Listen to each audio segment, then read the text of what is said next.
Voltaire. Hell is directly beneath Elizabeth, which is what this smells from. Nice. Okay. Now that we've insulted one of Our own cities, state. yes. Yeah, but I'm a Pennsylvania boy, so I'm allowed. In fact, it's expected. Good evening, ladies and gentlemen. Welcome to tonight's episode of Paranormal Encyclopedia. As always, I'm your host, Kevin Mears, demonologist, paranormal investigator, and the Paranormal Encyclopedia. And as occasionally, I'm your co-host, author Brian McKinley, and godfather of vampire thrillers.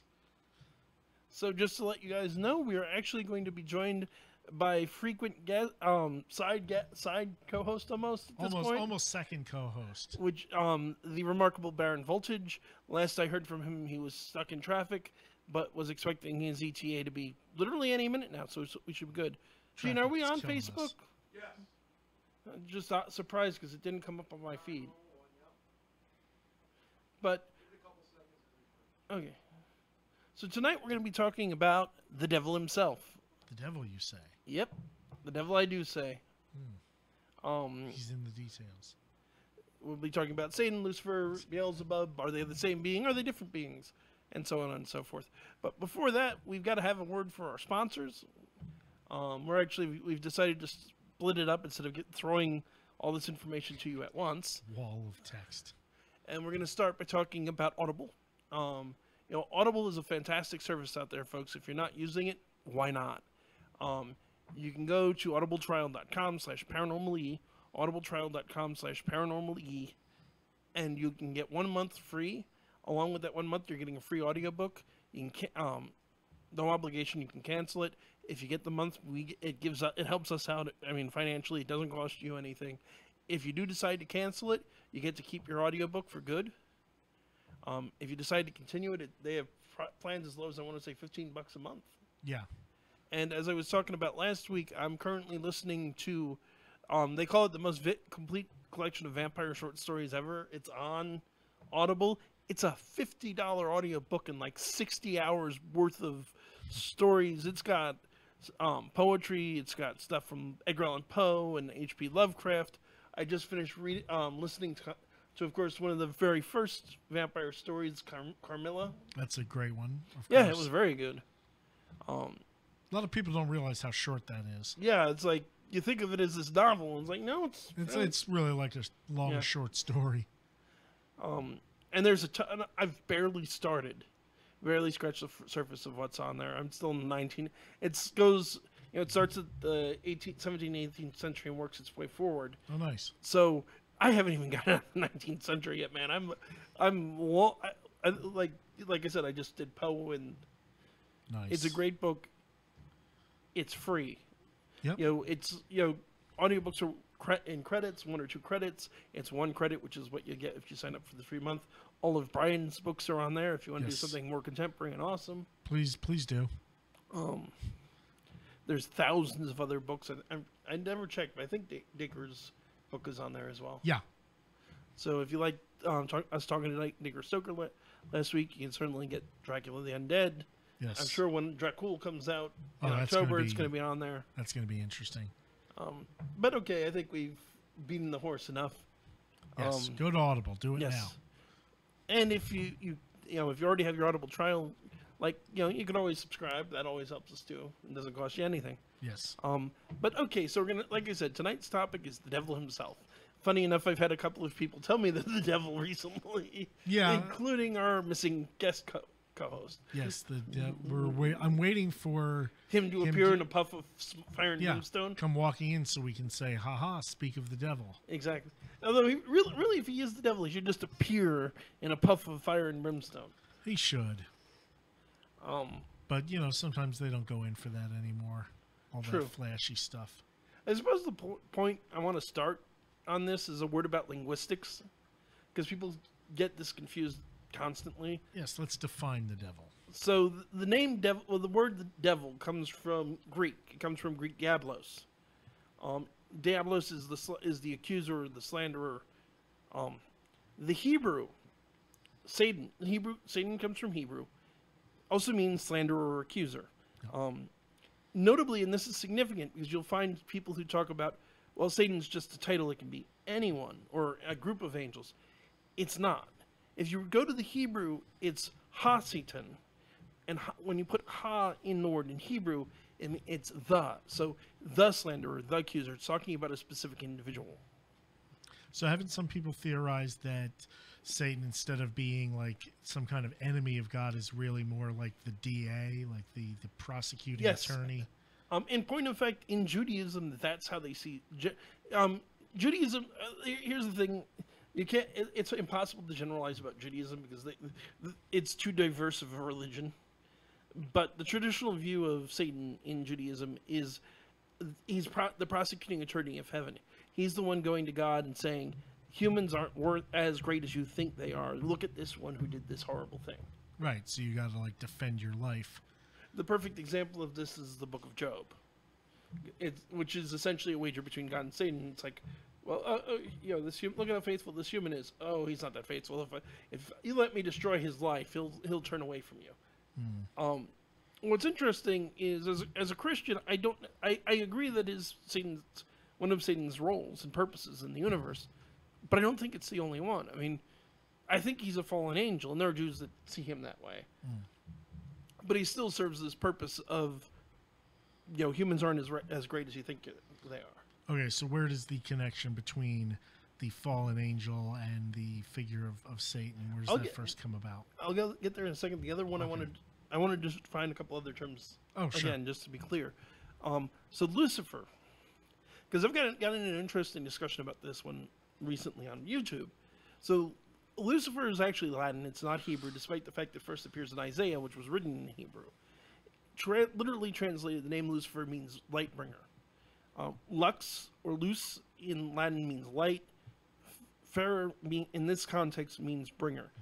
Some people also mistranslate this as iron light, because Pharos is Latin for iron, of course. Right. But the proper translation is light bringer. It's also the name in the Middle Ages for the morning star, which becomes complicated because the Bible also describes Jesus Christ as the morning star. Or the superstar. You're going right to hell for that one, boy. Oh, it's too Not late. really, My passage has long been booked and paid for.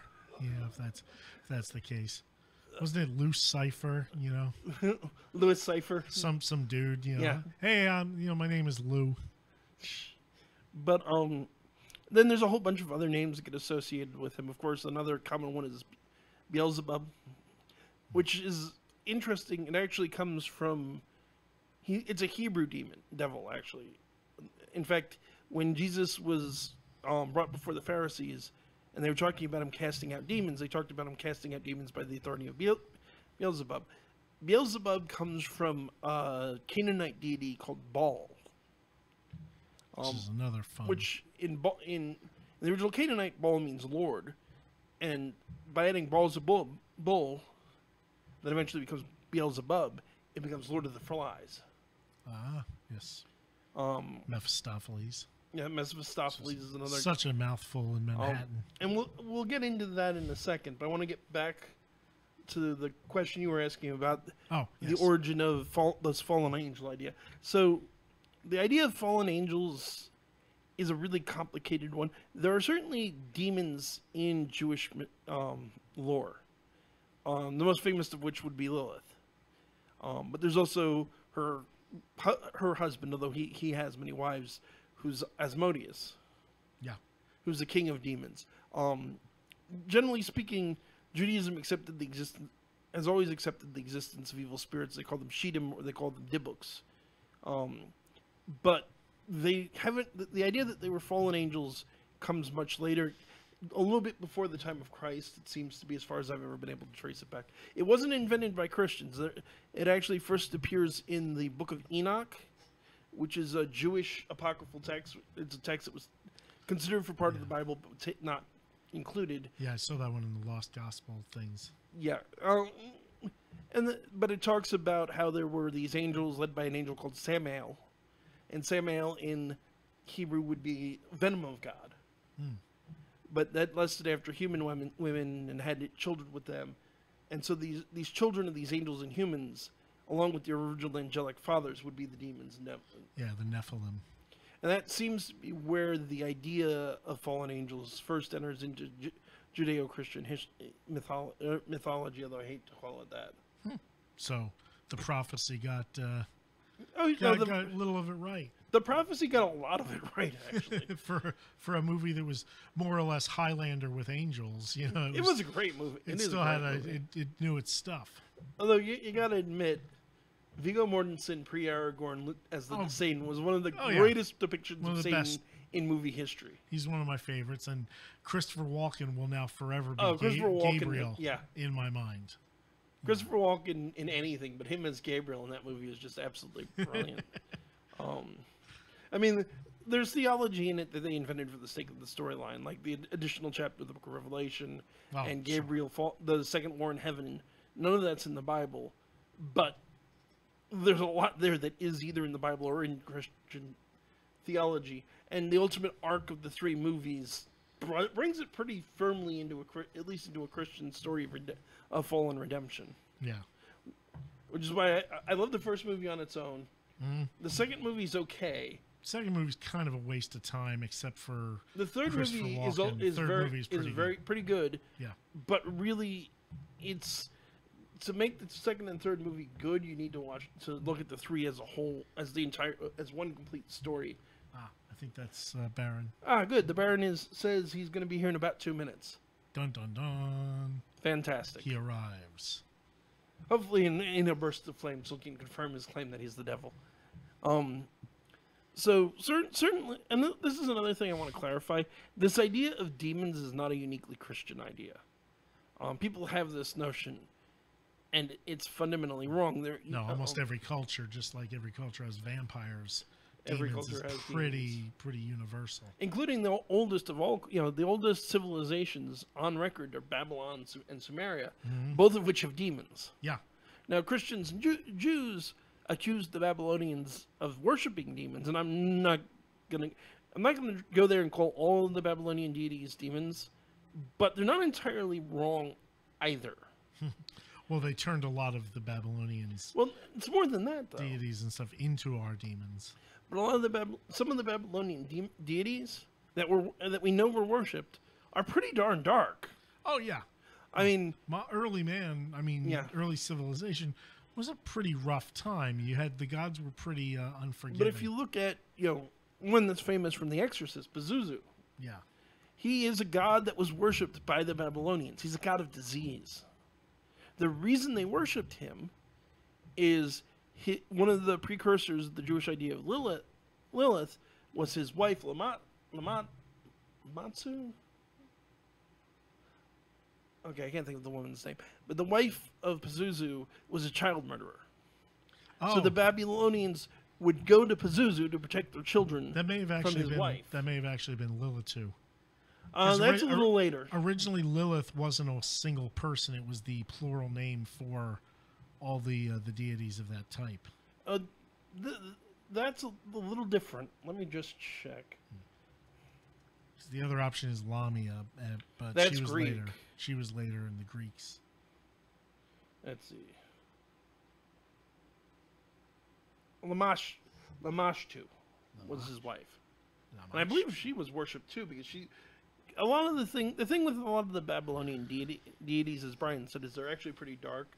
They do good and bad things. So you worship them for the good things, and also to avoid the bad things. And to some extent, you worship the one to protect you from the other. Well, it was like the Greeks and Romans did too. The same thing. They looked at the gods as having very human attributes and being very changeable, not sort of fixed pillars of morality. They looked at them as just being more powerful people. Of course, I still find the great irony in Greek and Roman mythology, the god of the underworld is one of the nicest gods you'll ever. It's like if you ever wind up stuck in ancient Greece and for some reason have to kind of deal with one of the Greek gods, go with Hades. He's the least likely to screw you over. Well, it almost in a way makes sense because he's there to watch over the dead. Yeah. And you figure when you die, the idea is that you go, you rest. You're done. You've sort of run your path. So why wouldn't the guy who runs after, it's kind of like running sort of the old age home or something. It's like no, sit down, take a load off, Yep. Just enjoy yourself. There's the river Styx, just dip your feet in, it's very nice. It's very therapeutic. There's also I don't know why I don't know why Hades becomes like an old Jewish man when I play him, but yeah. I want to say it's either in I can't remember where it is. I want to say it's Percy Jackson, or it's in one of them where he actually comments on the why would I want to kill people? Everybody comes here eventually. Yeah, he doesn't have to do anything. His realm, in some ways was seen as the most inferior because Zeus ruled the skies, which was over everything, and Poseidon ruled the ocean, which is like 3/4 of the planet, and Hades just rules the caves. But it's like every single person will eventually die, and in Greek mythology, when you die, you go to good or evil, you go to Hades. Right. So in the end, he gets everybody. Why does he need to speed that? And he's a god. He lives forever. He never sees a point in speeding it up. No, keeping all the warring people apart would probably be the hardest part of his job. Yeah. Well, there's also, and there's another subject we should get into at some point, which is the different ideas of the afterlife and the underworld, and we can talk in more detail about compare and contrast the realm of Hades and the realm of Erebus and all those other ones. But I don't want to do that today. Today we're talking about the devil. Who is not Hades? No, not at all. There is, I forget the name, but there is actually, and I think the Baron has arrived. Dun dun dun. Speak of the devil, and he shall appear. Yeah, only about 17 minutes late, but traffic, it happens. Yeah. Looking very nice though, very dapper. Dapper as always. You are a very good devil. You are a very good devil for us. Actually, I have recognized exactly what the name of the devil is. He has a first and last name. Do you know that? Loose His Cipher. first name is Turn. His last name is Pike. At least in New Jersey, that's what he's known as. Oh no, it's in Pennsylvania too. I have learned this. There is no doubting. We were just talking about the different names of the devil. And then trying to get into origins. Where's the idea come from? Well, the word devil is Babylonian for Devi, something along those lines. Oh, this is a common mistake. Oh, okay. Here we Thank go. you for common mistakes. Here we go. It actually comes from the Greek diablos. Oh, okay, awesome. Which makes sense because the Greek diablos means the slanderer or the accuser. Diablo. Yes, exactly. Okay, I'm thinking devil. Yeah, but that's also the origin of devil. Ah, awesome. This makes sense because the Hebrew Satan also means slanderer or accuser. So basically, it's just a Greek translation of Satan. I thought Hebrew Satan was adversary. Multiple interpretations. Hebrew is very difficult to translate into English. Yes, but basically, it's a Greek translation of the Hebrew word. There's a common belief that it comes from Deva, which is in Hinduism a name for gods. Yes. Mm-hmm. That's not true, but what's interesting in Zoroastrianism, which was a major, probably to be fair, an influence in early Christianity, it was a Persian religion that had a god of good and a god of evil that were equal and opposite. Because I'm sure you know, but to keep our listeners on target. Please. But there you have devas, which are demons, and asuras, which are angels. In Hinduism, you have the devas are gods, the asuras are demons. Yeah, it's always in sort of a reverse dichotomy, no matter what religion it is, one way or the other, belief, faith, structure. And our producer has arrived as well. Yay. Excellent. The gang is all here. Lovely Beth. All the fun. But yeah, that is a common perception, is that the David devil thing, but it's a linguistic similarity more than anything. I'm curious as to the origins of Mephisto. It's derived from Mephistopheles. Yes, and I don't know the origins of Mephistopheles. It sounds Greek. Yeah, that's what I was thinking. I believe it is. Yeah. I will say, and here's an interesting one with my experience and my knowledge in doing what I do. So people talk about Mephistopheles, Mephisto, Asmodeus, Beelzebub, all of these other devils. Yeah. And the names all get used as other names for Satan. theological standpoint and from a demonologist standpoint, they're all devils. Yeah. But Satan is the only capital D devil. Yeah, and I mean, basically all the ones we can sit here and name, and we could probably go for a while, are the I mean, what the higher management of hell, basically. I mean, like, it wasn't, I think, until Milton actually until John Milton wrote Paradise Lost, that there was suddenly a hierarchy of all the different choirs of. It's a little older than that, I believe. I think so. Binsfield's classification of demons. Yeah. There's a couple of other. Dante. Alighieri, yes, the great man himself. He did a lot of that. He's an architect. Yeah. Even theologically speaking, hell has a hierarchy, and it's most theologians and just about all demonologists believe Beelzebub is actually, and I need to stop using this name. It's not somebody whose attention I want, but he is basically Satan's second in command. Call him Bubba. And or just call him Lord of Or Baal. Yeah. Beelzebubba. Baal. Yes, the original. It's his red, he got into that as well. That he comes from the Canaanite god Baal. Yes. Oh, so is there a connection between Satan and Shaitan? Yes. Shaitan is basically the Islamic version of Satan. Okay. So it's just the same word. Similar word, similar. It's the being in Islamic folklore that most resembles Satan. They're not exactly the same creature. He's one of the few entities in all belief structures that has a suitcase full of passports. Constantly has the. Oh no! Wait, and here I'm this. Oh, wait, what country am I in again? All right. 3 hours later, here it is. Well, it's the thing you run into it. One of the reasons. Customs. Even setting aside. And here's the other interesting question that theologians don't. There is no agreement on. Going back and including Milton. Are Satan and Lucifer the same being? No. That's always the big fun I think question. they are. Although there's definitely cases to be made either way. I mean, the best way to I kind of look at it along those lines. I don't even view Lucifer as evil. He's necessary. I would say Satan is also necessary, but that doesn't mean he isn't evil. I mean, it's but then again, you come into the question of what exactly is evil. Because, I mean, you have the concept of, all right, Hades, hell in of itself, okay. That was created specifically as a place for retribution for the rebellion. This is according to Judeo-Christian law, okay? Now, mostly Christian. Yeah. All right. Now, you got the leader of the rebellion himself gets kicked down there. But the thing is that at the same time, we consistently see him in collaboration with God. Not consistent punishment. He can leave that place and go up, which means he's working in league, or at least in tandem. And this is why I love having the two of you on. You eat sharp cookies. Because I would agree. Because here's my take on this. Because I, in many ways, agree with you. I have a slightly different spin. I'm in agreement with you for the most part. I think that Lucifer was his name before the fall. Of course. Because Lucifer meaning light bringer. Yes. So he followed, he took a new name, and that's when he becomes Satan. That's my opinion. Again, there aside from you yourself having legitimate, and I concede a completely legitimate point, there are theologians who disagree with me. If memory serves, Paradise Lost, Lucifer and Satan are two different fallen angels. But the thing about that he still works in collusion with God, I would say yes and no. Does he willingly, knowingly work for God? That I would say he doesn't do.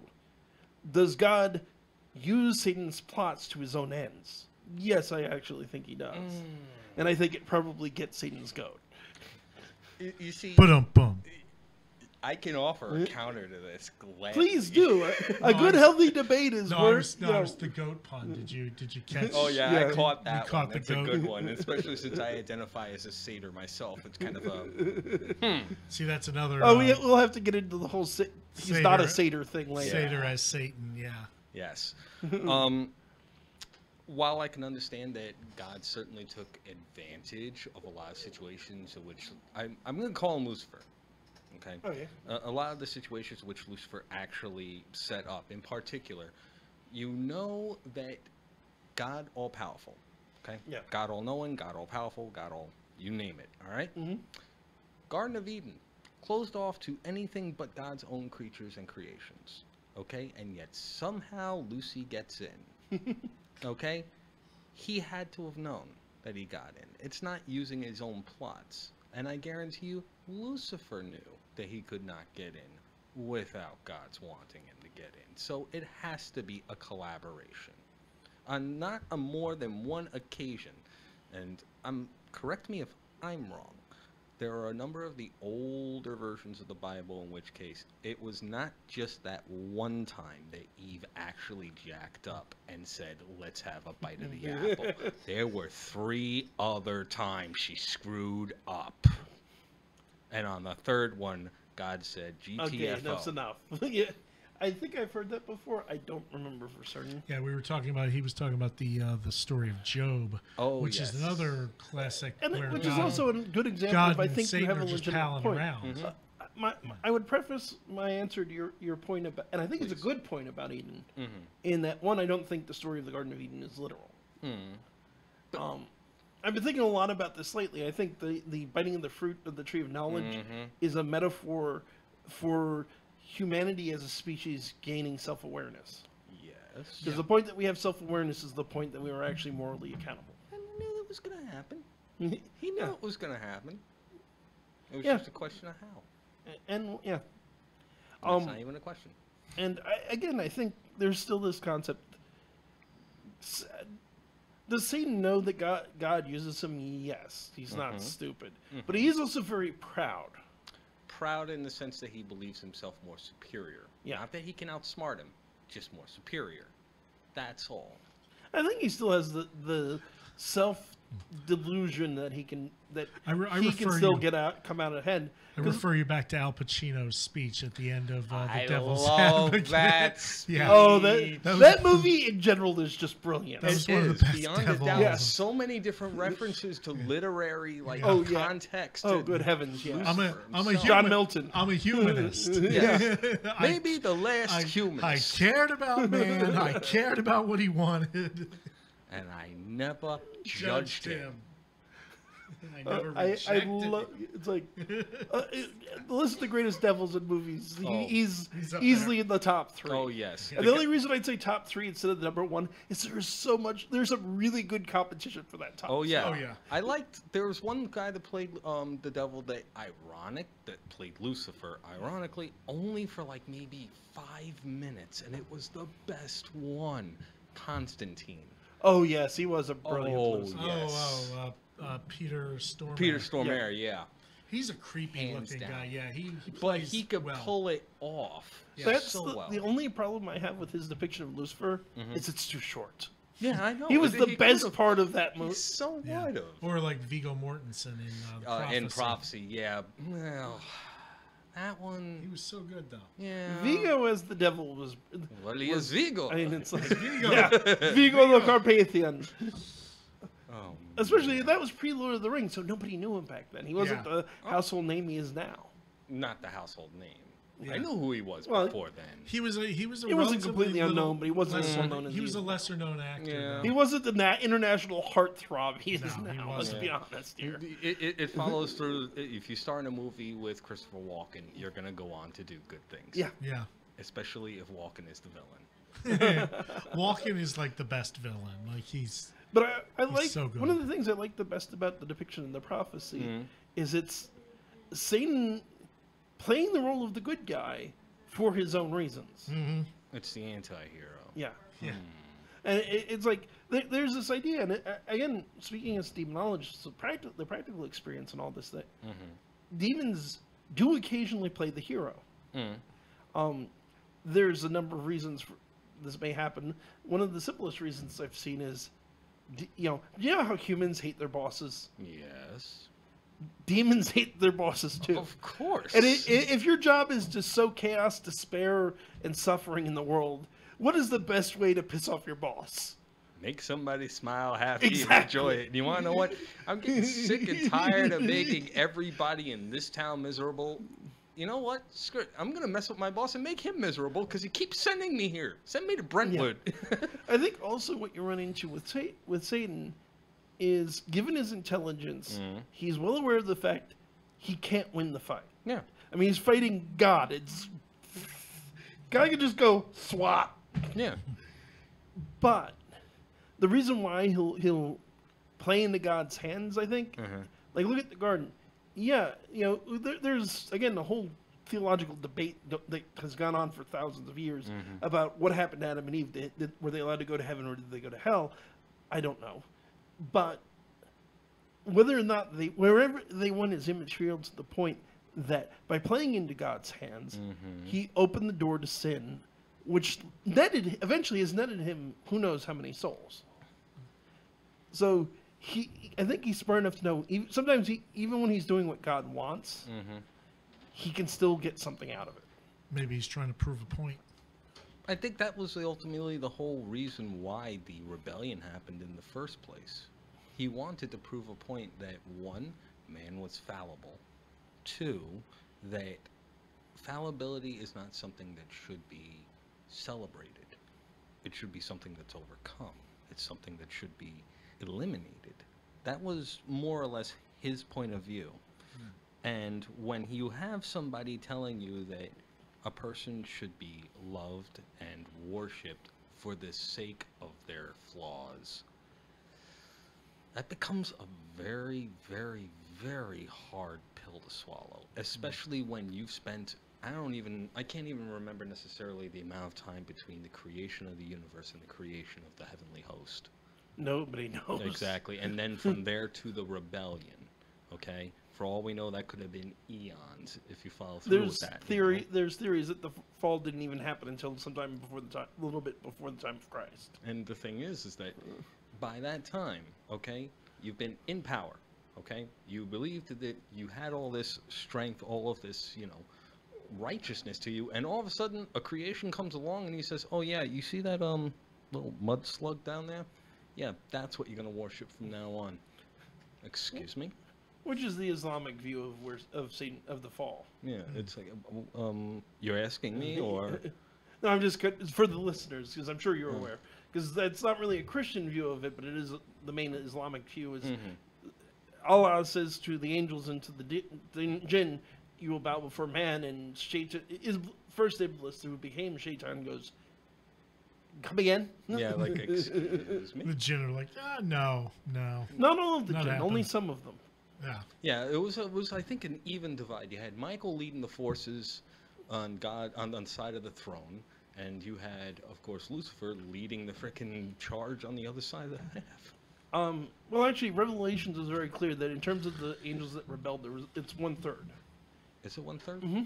Okay, thank you for the correction. But here's the interesting thing. So the way that most people interpret that is 1/3 rebelled, 2/3 stayed loyal. There's a school of thought that no, 1/3 rebelled, 1/3 stayed loyal, 1/3 sent, count us out of this mess. Yeah, it makes sense. We're not sure who's right. Well, before I get into that, I want to give the number out because we have hit the half-an-hour mark. So 609-807-2492, 609-807-2492.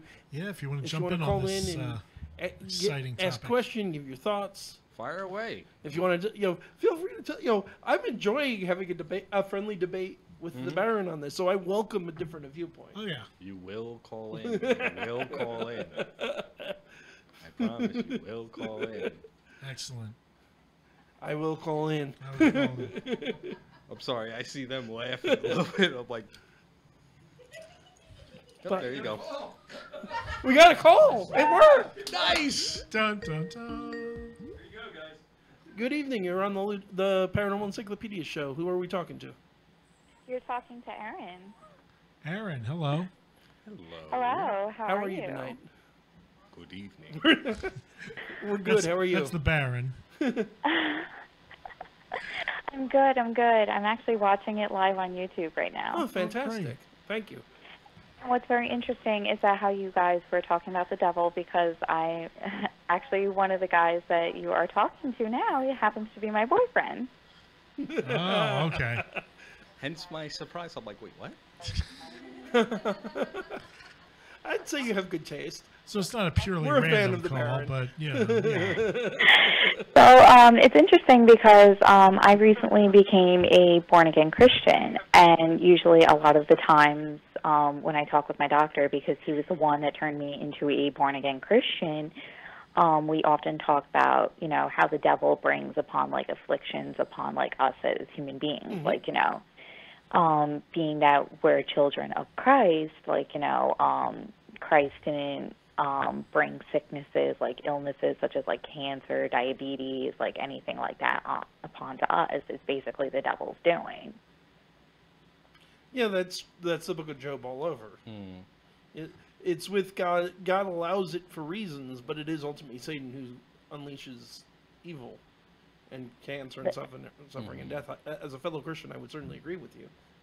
That is definitely true. And I remember there was this one Bible story that my doctor was telling me about that I think it was like a 3-day thing or something like that with Christ, and how, like, Satan came before Christ, and he's like, oh, if you're really the Son of God, why, like, you know, he turned, like, I think Satan turned a stone into bread. He's like, come on, you know you're hungry, why don't you eat it? Was that the first temptation? That's the 3 temptations in the desert you're talking about. Yeah, the 3 temptations, and then I think he, like, did something else where he, like, turned a drink into wine and said, well, why don't you drink something? I bet you're thirsty. If you'd like, I can explain the 3 temptations. Of course. The first temptation is Jesus had spent 40 days in the desert and 40 nights in the desert on his own as his last temptation, preparing himself to go out about his ministry. Satan appears to him at the end and says, you know, you're hungry, turn these rocks into bread so that you can eat. And Jesus because you're the Son of God. Yes. And Jesus' response is, man shall not live by bread alone, but you live by the word of God. Then the second temptation is Satan takes him to the top of the temple and says, cast yourself down from here. You know, God has sent his angels to watch over you. They will lift you up and not allow no harm to come to you. Which leads to, I think, one of the most important overlooked verses, which is when Jesus says, thou shalt not tempt the Lord thy God. And which is basically don't take your life, like, don't basically play God by trying to take your own life. Yeah. Or as a very modern, relevant example, in my opinion, don't handle rattlesnakes just because the Bible says that he will not allow them to sting you. Or because you have the snake handlers, and they handle poisonous snakes, and they drink poison, and they've died doing it, and it's like, no, this is tempting God. Yeah. And then the last one is he takes him to a tall mountain and shows him all the kingdoms of the earth and says, all of this you will have if you bow down and worship me. And of course, Jesus... That was the other one that my doctor was telling me about as well. And what I find is so tempting is, like, you know, of course, like, you know, a lot of people will turn towards the devil because the devil will give us what we want. But, you know, this is why we also pray to God, because we ask him to, you know, show us the way with certain situations and certain ideals. I mean, yes, God won't give it to you right away, but it's like, you know, he will show you the way. But, you know, with the devil, he's like, oh, you know, I'll give you this, that, and the other if you worship me. Well, here's the thing, I think. Satan will give you what you want. God will give you what you need. The two are not the same thing. Indeed. Exactly. Now, along those particular lines, and this is why she and I have some interesting debates on this too. And I can tell. You're gonna love I can imagine. I'm picturing you and it's like her, I'm listening to her. It does not seem like. It sounds like you two must have some really wonderful discussions. It is. Because the thing is that I'm also, I guess the best way to put it is, I'm a lapsed Satanist agnostic. So really interesting. Yeah, it's an interesting bit of dichotomy, because ultimately, when you view the concept of God and you view the concept of Lucifer in of itself, the best metaphor that I can think of is Lucifer's a gun. The temptation are the bullets. God's the one holding it. It's up to you to decide to dodge the bullets or to stand there and take your shot. Or even worse, think you can survive the gunshot. Almost makes me think of the Buddhist idea of, we could call him Satan, but it's a gross oversimplification. Because there's a character in Buddhism who is basically he's a manifestation of the temptations of the world. What's interesting is he's not Satan. He is the tempter, so he has a satanic role, but he is distinctly not Satan in the fact that he's necessary because he's part of the world and he's part of all the things in the world that we have to come to grips with. Right. I see Satan as evil, but I do see he is serving. There's a reason Satan is allowed to run amok for a short time, and it is because reality is you can. I am not. There is a school of thought that evil and good need each other to exist, and I don't agree with that at all. Evil needs good, but good does not need evil. I don't know. I think just for contrast, if you don't have one, you can't appreciate the other. Good to have meaning needs the possibility of to be able to obey. You have to have the ability to not. But the thing is when it comes to that, knowledge of what it is that happens when one disobeys is what motivates one to continue to obey. Because think of it like this. If all I had in my brain was good, okay? Not knowing that me, let's say for instance, taking this mic stand and beating him over the head with it would have poor consequences. It was something I wanted to do because guess what? I'm surrounded by all these wonderful things that make me feel good. And I want to do something else because you want to know what? Everything else I've done that I've wanted to do has always been good. And for all I know, doing that is good. Because I don't know that doing that is not good. Except you have you eventually have the basic moral understanding of, I wouldn't want that done to me. But that in and of itself would indicate a existence of knowledge of displeasure and of that which in itself is true. But displeasure is not always evil. Depends on where you go and who it is you talk to. That's a whole other situation. But just in general, not getting what again, Satan gives you what you want. God gives you what you need. Yes. Getting what you want. Sometimes the best way to punish somebody is to give them exactly what they want. Well, exactly what they want. You're thinking of Bedazzled. There's a Satan I liked. Elizabeth Hurley as Satan. The original. Did you see the original? Oh, Dudley Moore and Peter Cook. Yeah. So funny. It's a very different movie, but it's a good movie. So funny. But you hear Brendan Fraser say, I want to be the most sensitive man in the world. And I immediately Emotionally knew where her brain was going. I was like, we all knew. Yes. But, oh, yes. and it's an important concept there of, think it's a question a lot of people have. Atheists have it. It's a fair question of, well, why aren't more prayers answered? No, I can toss that one, but do you want to... Well, I was going to please give your own thoughts as well. My thought is, a lot of the things that people pray for, they think they want it, or even they just think they want it, and when because when you think about, especially when you get what you think you want, how many people are very unhappy? Depends on what it is that you asked for. True. Exactly, because my doctor, who's a born-again Christian, who turned me into a born-again Christian, he tells him that he talks to his father. And at first, I thought he meant his actual father, but his father has been deceased for quite a while. And I kind of looked at him one day, and he's like... Did we lose her? Are you there? She was there. Yeah, her signal was starting to cut out a bit there. I'm disappointed because you have good taste. She's made some interesting points. Yes. She's knowledgeable as heck. I don't date dummies. No, I wouldn't.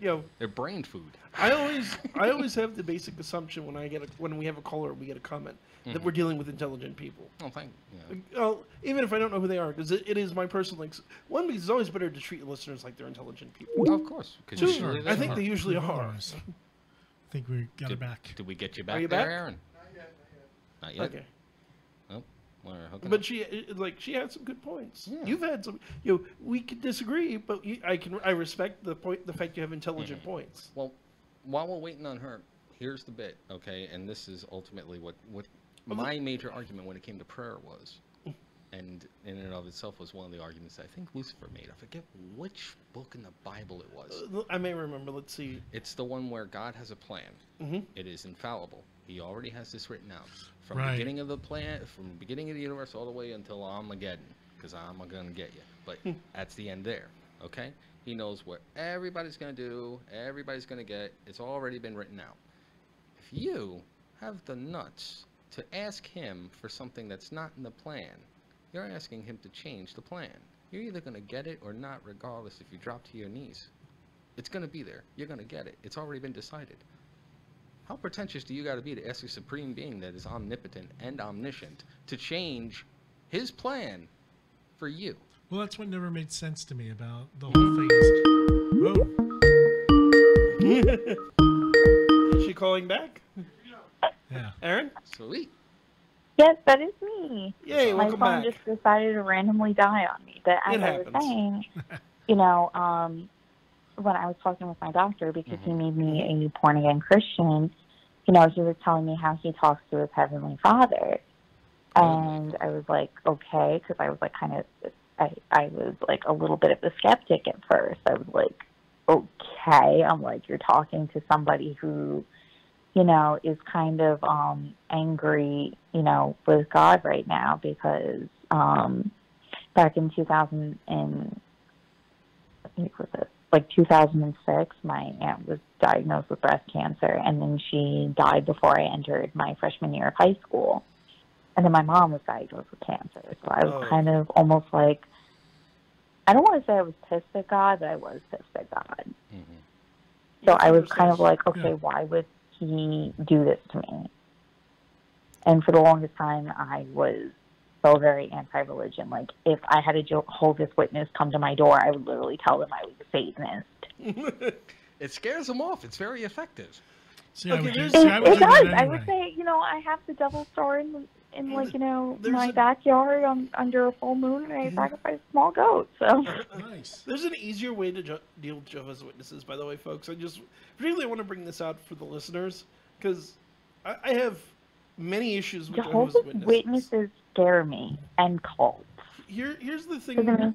With most Jehovah's Witnesses, like, they scare me because they don't celebrate anything. And with Jehovah's Witnesses, they don't believe in medical care. And I work in the medical field, and my boyfriend even knows this. And it's like, they generally believe in medical care. They don't believe in blood transfusions. I will step on the soapbox and just preach medical all day, being like, this treatment, yes, it may fuck up whatever organ in your body, but I'm like, you need this to live.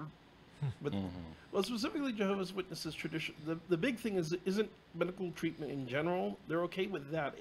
They absolutely refuse to take blood.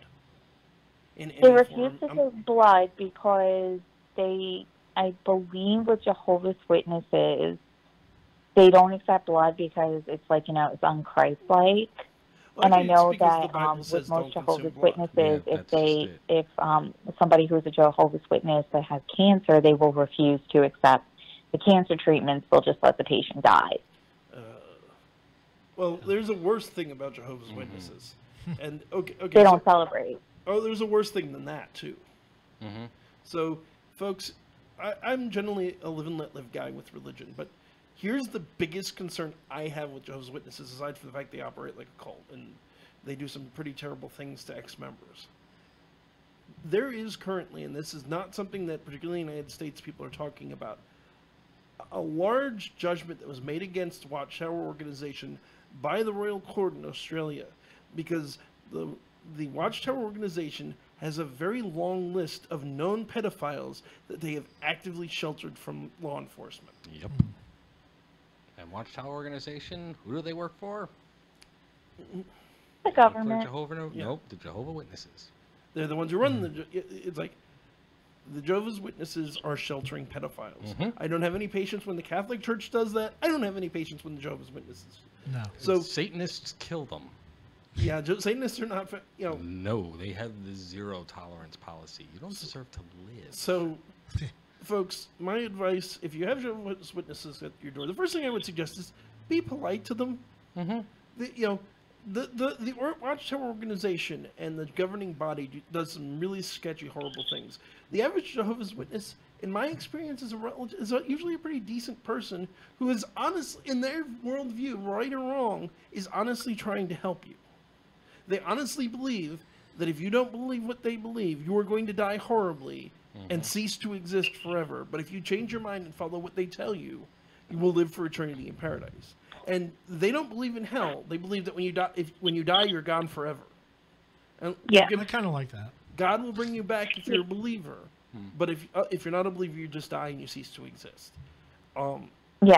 I have Because theological what's issues with that. interesting is in the Bible, like, we have when Christ died for our sins and we were washed away of our sins with his blood, we gain Holy Spirit, which is in all of us. And it's like, in Christian belief, when we die, we either ascend to heaven or, unfortunately, we go to hell. I mean, I know I'm going to hell, so yeah.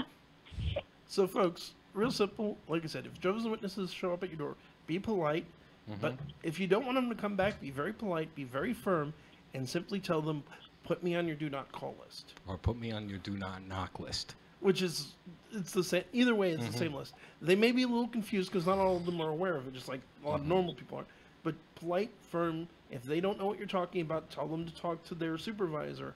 They have a list of numbers in every neighborhood they go to of people that you don't knock on that door.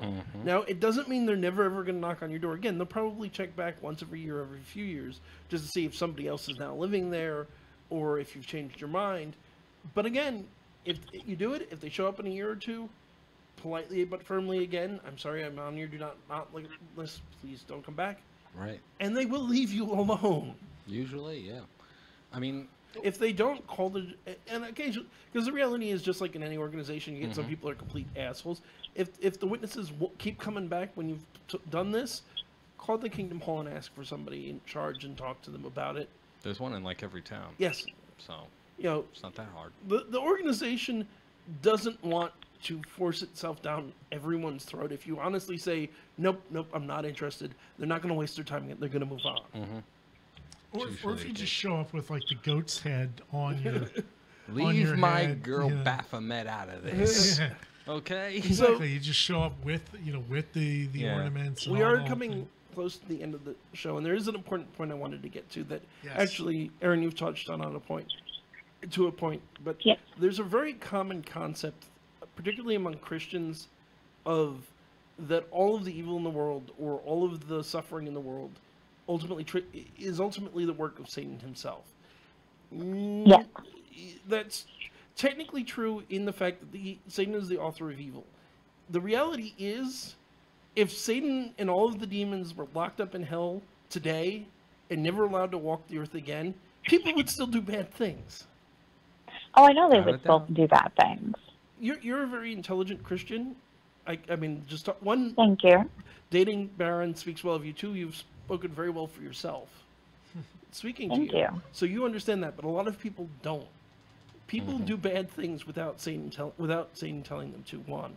Two. Because God gave us free will. Yeah, exactly. So therefore, right. if we choose to go out the next day and rob a bank or go out and murder somebody, we know we're doing the wrong thing because God gave us free will. And I think we need to revisit this topic because there's plenty more that we haven't had. We haven't gotten into it because we've had so many other interesting things to get into. Yeah, we didn't even get into the Middle Ages but or anything. The one thing I do want to say as well, which relates to my line of work, I've been a demonologist, folks, for 20 years. I have encountered many cases of demonic activity, including demonic possession. You know what you know what I have never seen in my life, and no demonologist I've met or worked with that has credibility has ever claimed to see in their life. I have never seen the devil himself do something. The thing there's two things because you'll get a lot of born agains, and I'm not including you by default, but there are specifically in the born again community and the evangelical community who will talk about having cast the devil himself out of people. It's not Satan, because the two things you've got to realize is, one, Satan is the general of an army. He isn't coming down and possessing Joe down the street. He's in hell planning an attack. The other thing that relates to that is God is omnipresent, which means God is everywhere all the time, simultaneously. Even in hell. Yeah. Yes. Satan is not omnipresent. If he is tormenting a specific human being, he is nowhere else in the entire universe at that time. Because that's almost kind of like the Salem witch trials, touching upon history a little bit, where people were where Puritans were saying that Satan was touching these people, and Satan was making people write in his book saying to become witches. Yeah. And what really happened? Well, the Salem witch trials were actually basically a land grab, and we talked about this before. Yeah. The devil, there were no actual witches there. There were no it was just a complicated land grab. But the thing is, the majority of times, if somebody actually has a demon or even a devil in their life, it's not Satan himself. There's a scant. It's a lesser demon. Yeah.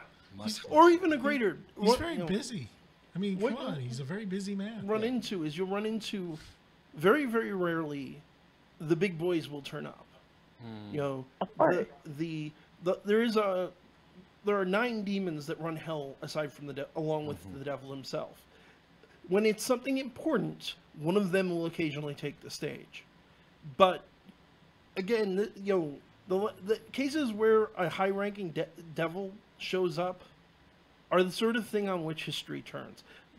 If the case happened, the Annalise Michel possession would be a case where one of the highest-ranking devils in hell came and possessed a person.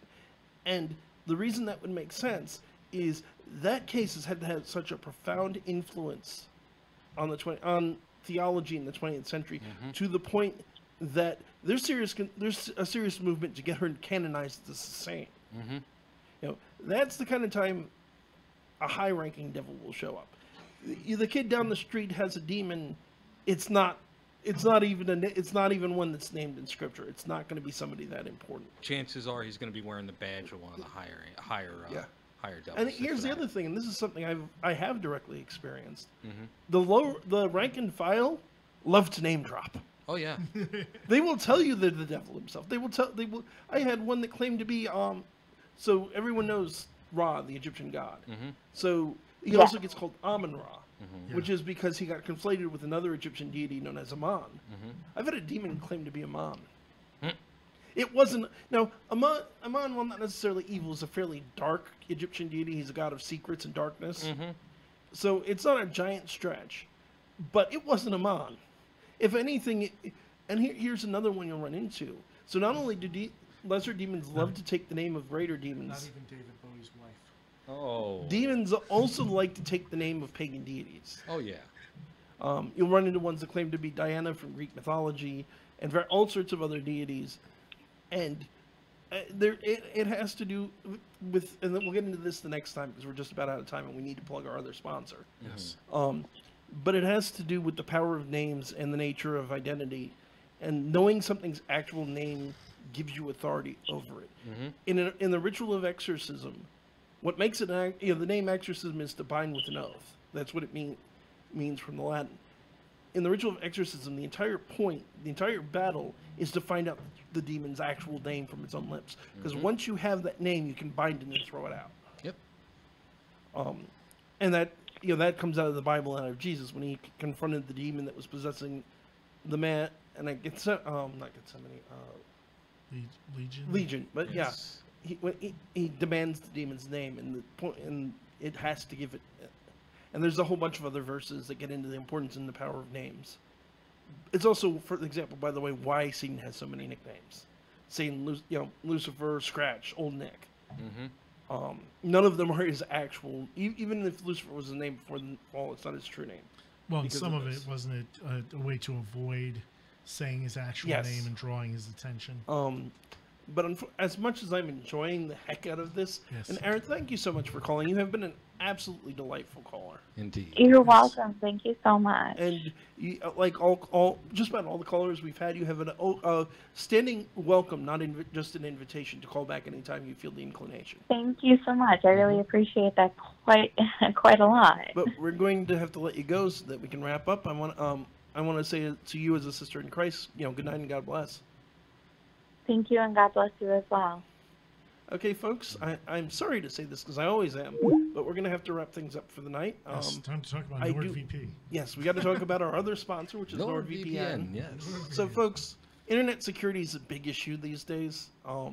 You're surfing, you're buying stuff online. Identity theft is a real problem. So, a good source to look at is virtual private networks. It lets you send instead of going directly onto the internet, you're logging into the server, to this virtual network, and then using that to log into the internet. It gives you a massive degree of internet security you don't normally have. And in Nord's case, we're talking about military grade level encryptions. Yes, without a doubt. And Good stuff. it's a double level encryption. They don't keep records of your stuff, which means the government can't even subpoena if if you're concerned about your privacy, because let's face it, the government and for that matter, big business is spying on us a lot lately.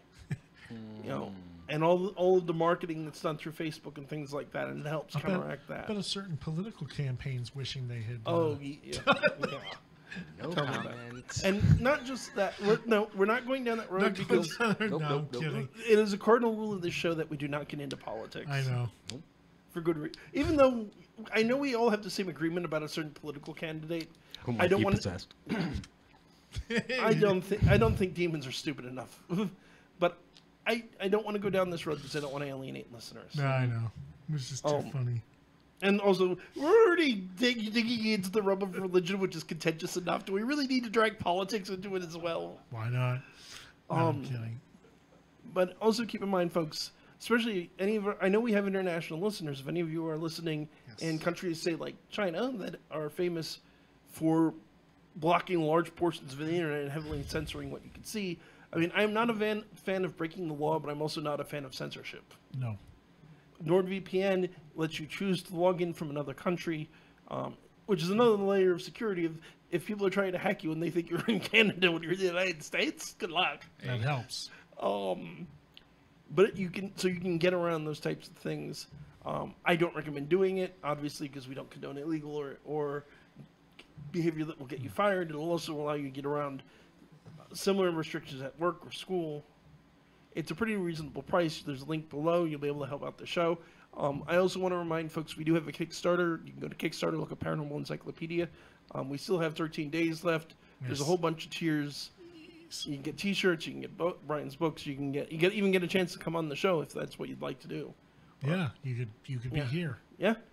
And again, if you're broke, I totally get that. Trust me, we're there. Not just we've been there. Oh, we are there. But we live there. Yeah. My coffin's made of cardboard. Poor Baron.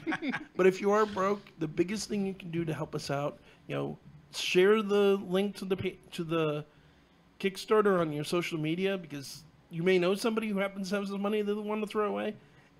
Or even just share the show, links to the show. Leave us a comment. Let us know how you think we're doing. Like it, subscribe. Definitely subscribe is huge and key. Yeah. I mean, we want to get to the point where YouTube is monetized again, and we need 1,000 subscribers for that. So if you're not subscribed, please hit that subscribe button. Yeah, share it around. It's a good show. Yeah. You want to subscribe. It worked on a call. Yes. Maybe this will work on a subscribers. Actually, just as the show began, we got a new subscriber. And thank you to our new subscriber. Yes.